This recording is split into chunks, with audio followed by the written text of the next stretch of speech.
Coach to win a playoff game. Last Bears coach to win a road playoff game. We got questions to ask here, Coach. 8 job openings in the NFL. Dave Wannstedt joining us. Best opening to you, all things considered. Cap space, quarterback, personnel, best job available. I learned the hard way, as far as a quarterback thing. I thought you could win in this league, in any league, without a quarterback. Defense, run the ball, special teams, you can't. That's obvious.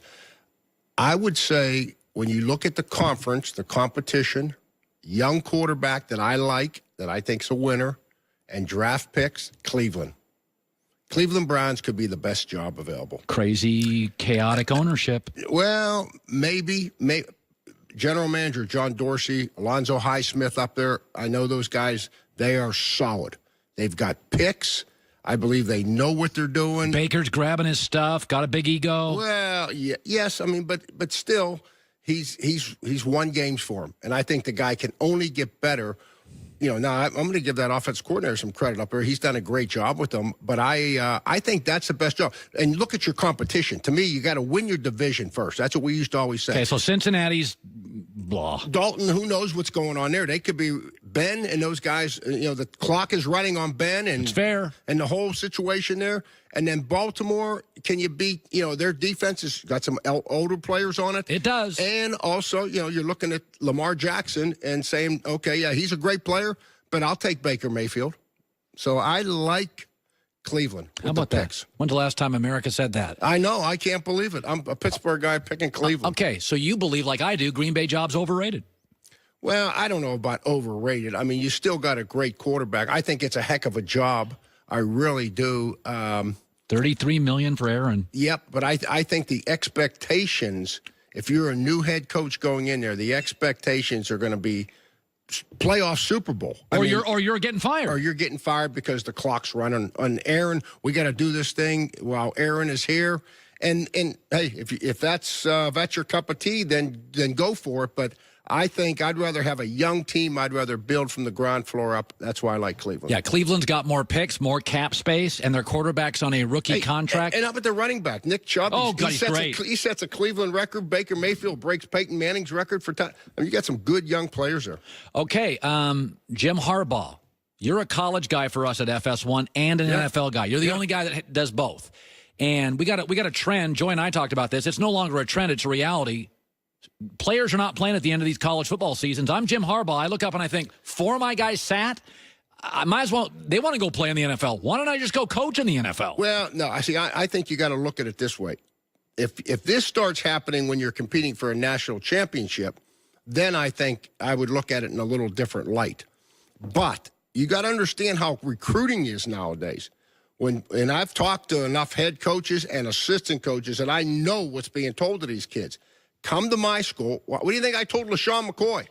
You come with me, I'm going to make you a first-round draft pick. I'm going to put you in a pro system. I'm going to develop your talents, and I'll get you to the NFL as fast as you can get there. And so when you have that mentality and you make a commitment to a kid, and now all of a sudden he's going to be a first-round draft pick, and you're playing a meaningless game, not to you or to the university, but in his mind, it's not going to improve anything. You're not going to win a conference. You're not going to win a championship.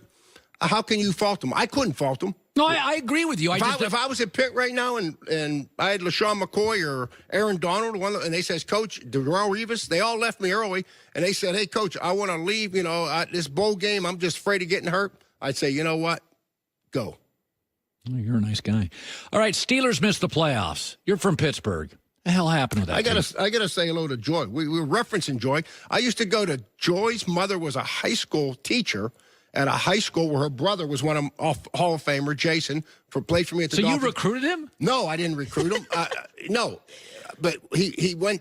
He was one of my obviously best players, but he was one of my best people. I would go back and go see Joy's mother at the high school up there at Woodland Hills High School in Pittsburgh, and I recruited players out of that high school who came from me and played at Pitt. So when I was up there recruiting, George Novak, the coach at Coach, Joy knows him, who coached Jason, him and I competed against, we were high school buddies. We banged heads in high school against each other. You also have, and Joy does too, you have a great history in Pittsburgh. You know the city well.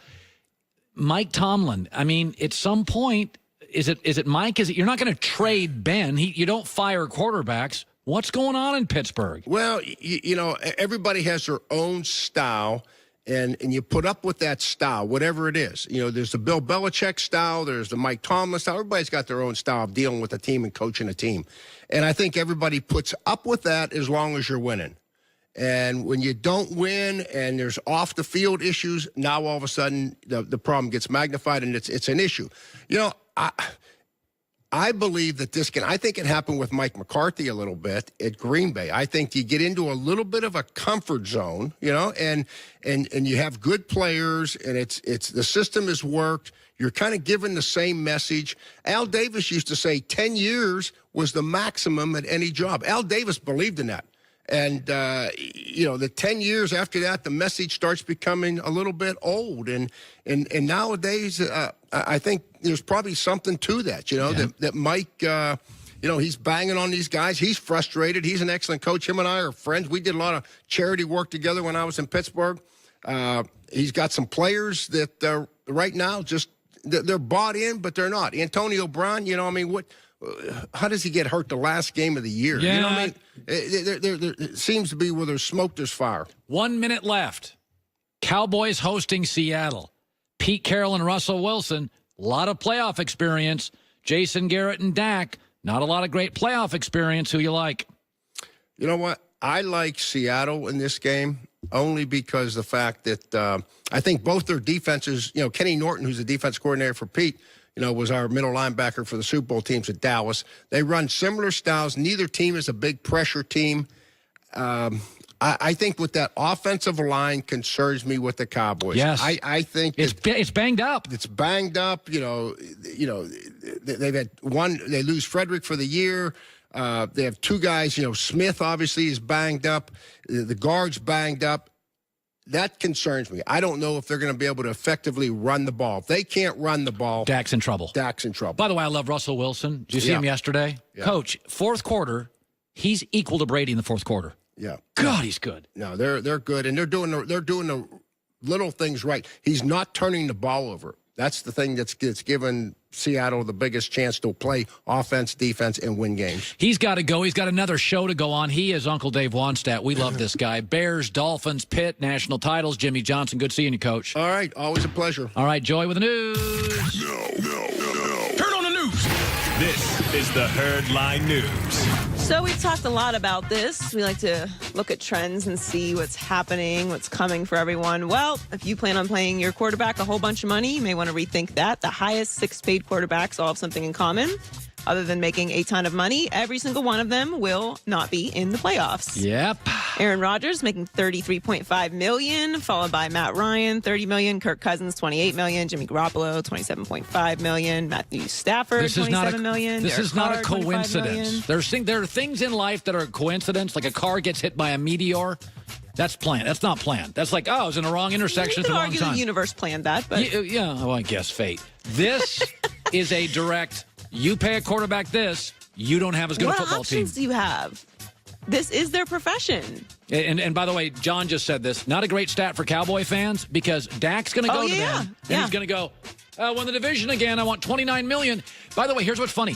When Andrew Luck signed a contract 2 years ago, everybody said, oh, my God, it's too much. His deal now is kind of a bargain for his level of play. Well, in say 5 years, yes, maybe these deals won't be as dramatic as they are now because the cap continues to go up. That's right.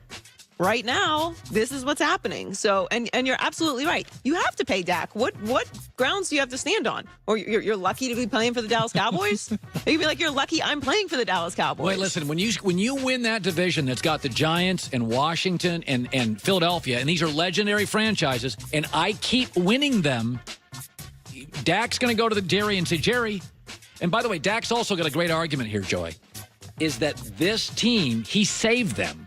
Yeah. Because Tony Romo got hurt again. They were 3